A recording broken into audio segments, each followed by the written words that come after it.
So this course uses the Python programming language throughout it, so the first thing we need to do is make sure you have a Python development environment set up on your personal computer. So I'm going to walk you through installing a package called Enthought Canopy, which has both the development environment and all the Python packages you need pre-installed. Makes life really easy. But if you already know Python, you might have an existing Python environment already on your PC. And if you want to keep using it, maybe you can. All I really care about for this course is that your Python environment has Python 3.5 or newer, that it supports Jupyter notebooks, because that's what we're going to use in this course, and make sure that you have these packages installed at a minimum on your environment. Different environments have different ways of installing packages, so I trust you know how to do that. But if you want to get started from scratch, if you're new to this, or if you're on a fresh machine, let me walk you through installing Canopy, which is what we're going to use in this course. Let's get set up with Enthought Canopy. Head over to your favorite browser and type in enthought.com. And up at the top, you should see a big friendly download link for Canopy. Go ahead and click on that. And you want to find the operating system you're using. For me, that's going to be Windows 64-bit. And given the choice, you want the Python 3.5 version. All the scripts in this course are for Python 3, and I can't guarantee they'll work with Python 2.7. So choose the Python 3.5 version for your OS and go ahead and download that. No, I don't want to give you my personal information. Thank you very much. And 400 megabytes later-ish, that will come down and we can run the installer, which is nothing too fancy. All right, that's downloaded, so I'm going to go ahead and open up the installer and run it.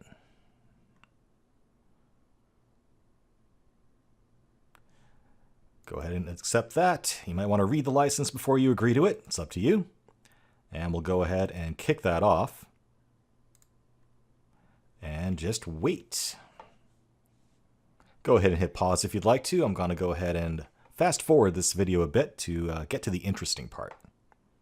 All right, we're done, or are we? I'm going to hit the finish button here and allow it to launch Canopy automatically, but the first time Canopy launches, it needs to set up your Python environment, and that too will take a little bit of time. So if we go ahead and quit out of our browser here, you may find you have to kick it off by hand. That's fine. Put a little icon on your desktop there for your convenience.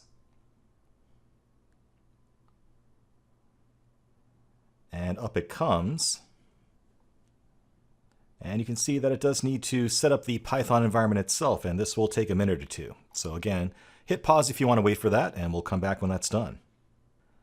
All right, once we're done, you should get a screen that looks like this appear. It says Welcome to Canopy and a bunch of big friendly buttons here. The beautiful thing is that pretty much everything you need for this course comes pre-installed with Enthought Canopy. That's why I recommend using it. Just one more thing we need to set up. So go ahead and click the Editor button here. And you should get a scene like this.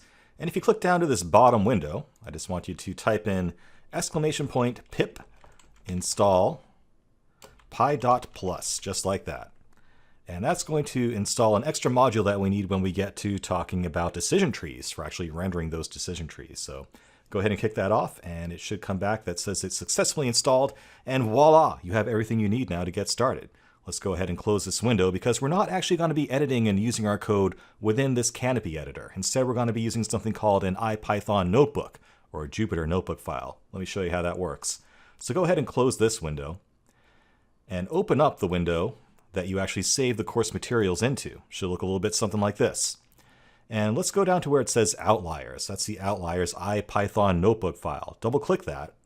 And what should happen after we say yes to the security permissions if necessary is it's going to start up Canopy first, and then it's going to kick off your web browser because IPython notebooks actually live within your web browser. It can be a little bit confusing, so get used to the idea. So you see Canopy came up, and now Chrome came up, and I see this page here. At least this is what you should see. Now, there are some things that can go wrong here. Sometimes Canopy can get a little bit flaky.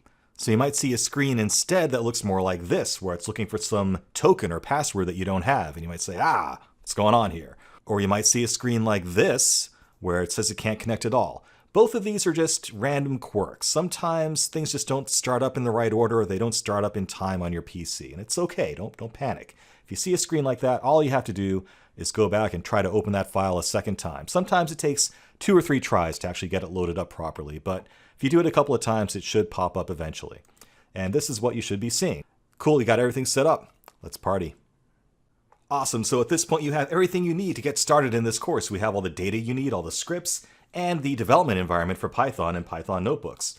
So let's rock and roll. Up next, we're going to do a little crash course on Python itself. And even if you're familiar with Python, it might be a good little refresher, so you might want to watch it regardless.